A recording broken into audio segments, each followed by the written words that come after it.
Hi, I'm Ed Sperling. I'm the editor-in-chief of Semiconductor Engineering. I'm here with Jon Herlocker of Tignis. I'm going to talk today about generative AI. This is part of an ongoing series about AI in semiconductor manufacturing. John, going back a couple of years ago, most people had never even heard of generative AI. What is it? What's different about it? And how can it be used? Yeah, thanks, Ed. Yeah, this is sort of generative AI and large language models, which is how we generally experience those, have just sort of literally taken the world by storm. And it just happens so quickly. I mean, this is, I'm the CEO of an AI company, and even as that, I have to struggle to keep up with the speed at which changes are happening. But let me talk through a bit about generative AI. And I think, looking back to some of our previous sessions, we looked at how, machine learning, on top of that was deep learning, on top of that were these large language models. Again, these are just different sort of building blocks that have achieved. So I'm going to talk a bit about sort of generative AI and kind of how they work and what they are and what they are not, right? And so what I've driven you a picture here is, this is called a transformer-based large language model. And so the transformer architecture was the way of constructing deep learning networks that really led to this breakthrough that we now think of as large language models. And I'll just give you, it's a very complex topic, but I'll just kind of give you a highlight of kind of how these transformer-based, and what I'm going to give you an example of here is really a text-based one, right? But generative AI is, as a term, is used to cover broadly the idea that you're using an AI model to generate, whether it's, a lot of you have seen or played with the image generation capabilities. That's generative AI. But fundamentally, we're going to look at large language models in a little bit of depth today. They are text generators, right? They're models that generate streams of text, and that's core what they are. So let's look a little bit about, let's dive in a little bit into a large language model to kind of understand how it is. So, for those who have used ChatGPT, you go and you give it a prompt, right? Which is a string of text that you feed to the system. And there's a reason that they call these things chatbots, because they were essentially trained to try and emulate people who are replying to you in a text, thread, right, in a chat, thus a chatbot. And so as you remember, we're building function emulators. Here we're trying to emulate a person responding to you in a conversation. Really what this is about is that people are using natural language to access AI here, right? Absolutely, right. And I like to say that one of the most amazing value propositions of large language models is they are very forgiving, human-centric interfaces to digital systems of many kinds, right? Whether it's AI, whether it's databases, whether it's programming, that is actually one of the core, value foundations of these large language models. Just to kind of dive in a little bit deeper, here's an example of a use case, right, that applies to semiconductor manufacturing, right? We talked about, machine learning-based fault detection. Well, you still have, somebody has to build that model. Why not let the large language model build that model for you, right? So you say, hey, I'd like to create a model to detect arcing, in this process tool. So there's maybe a risk of voltage arcing. I want to detect that's happening. Traditionally, that can be very challenging. That's a very, sudden and ephemeral event.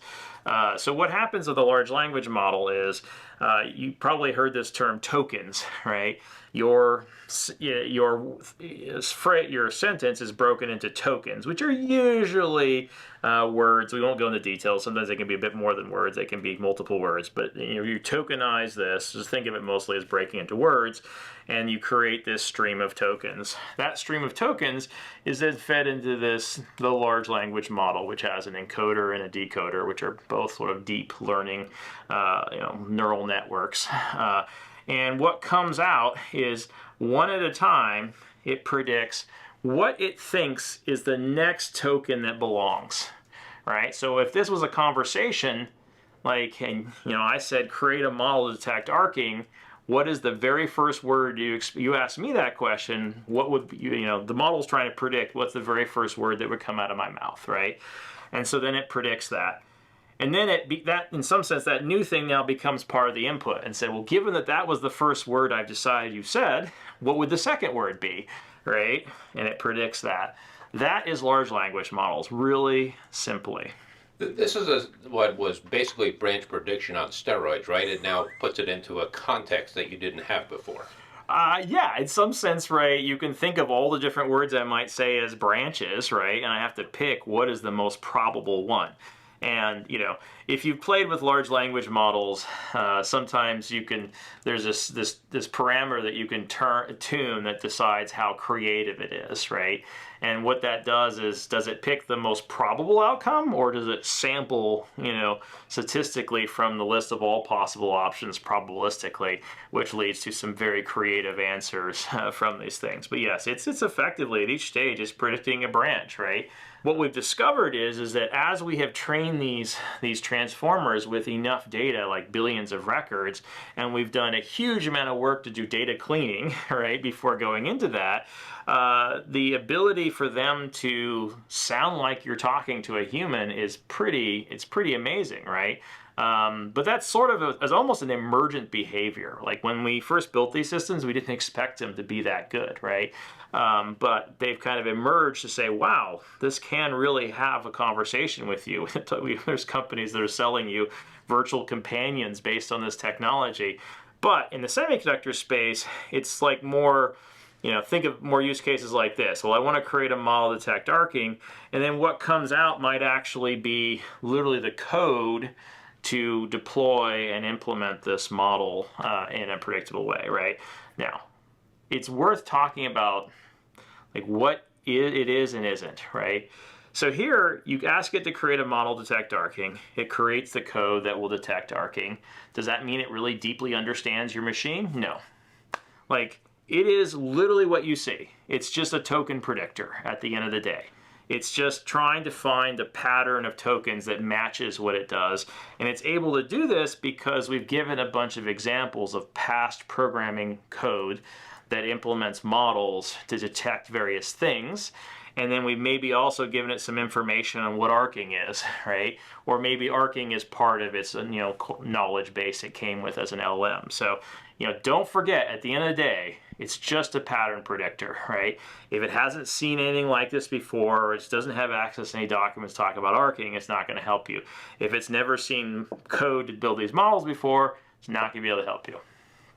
But these large language models do provide enormous amounts of context too, right? Because you think about the amount of data that goes into them and why that we're building all these massive data centers. There's a lot of context that you can build around these that make it sound like it really doesn't understand what you're doing.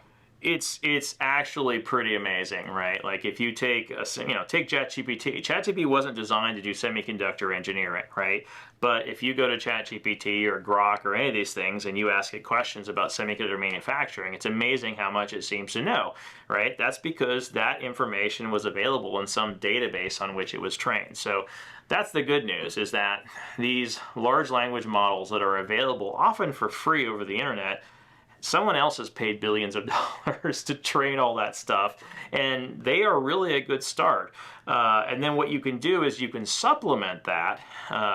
The common term is called RAG, or Retrieval Augmented, I think it's generation, if that's right, where you're basically, when you receive a query, you can query your own databases to get additional context, which you then feed as, you know, part of your query into the system. So that allows you to supplement, you know, what your model that you got off the internet or from Microsoft or OpenAI, you were able to supplement what they trained it with some very specific information on your processes and your equipment that maybe is not in the global database.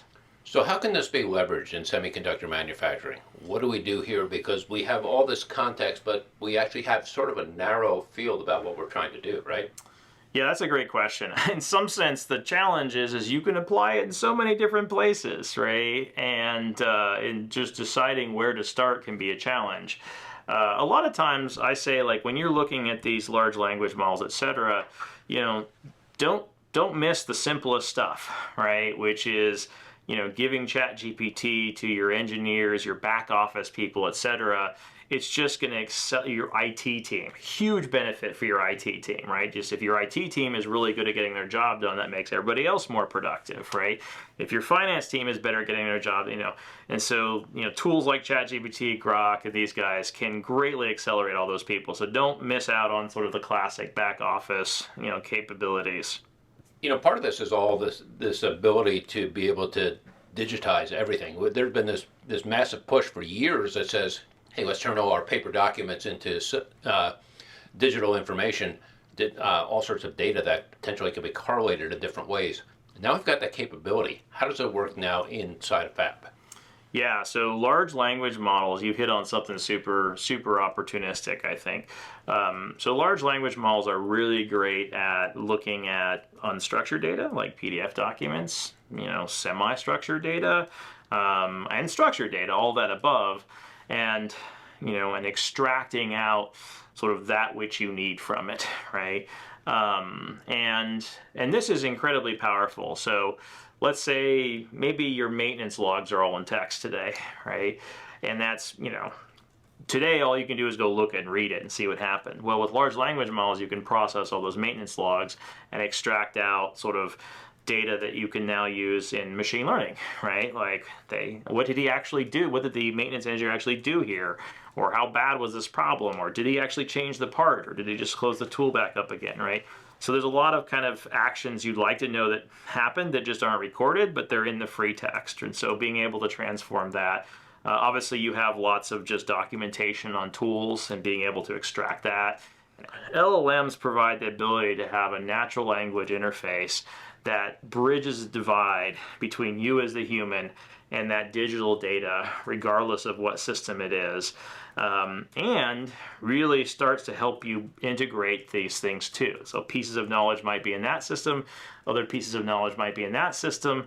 This large language model, in some sense, that's one of the big superpowers. It's going to allow us to bridge the divide between us and that digital data, but also allow to do some of the synthesis for us that might normally be quite manually intensive.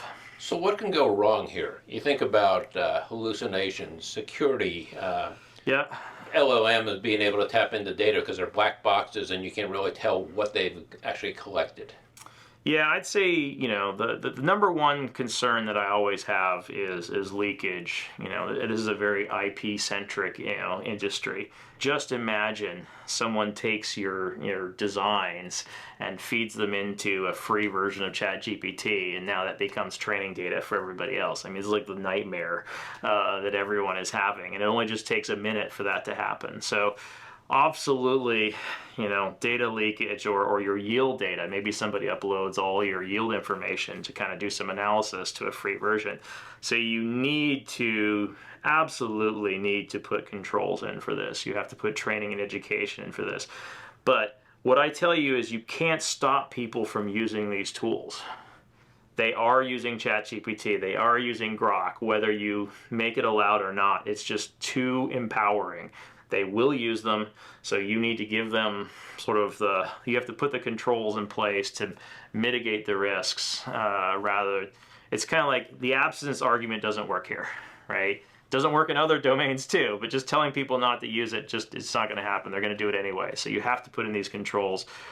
So that, I'd say leakage is, to me, the biggest, concern right now, because there's just, people aren't sufficiently well educated about these tools. The risks are very high.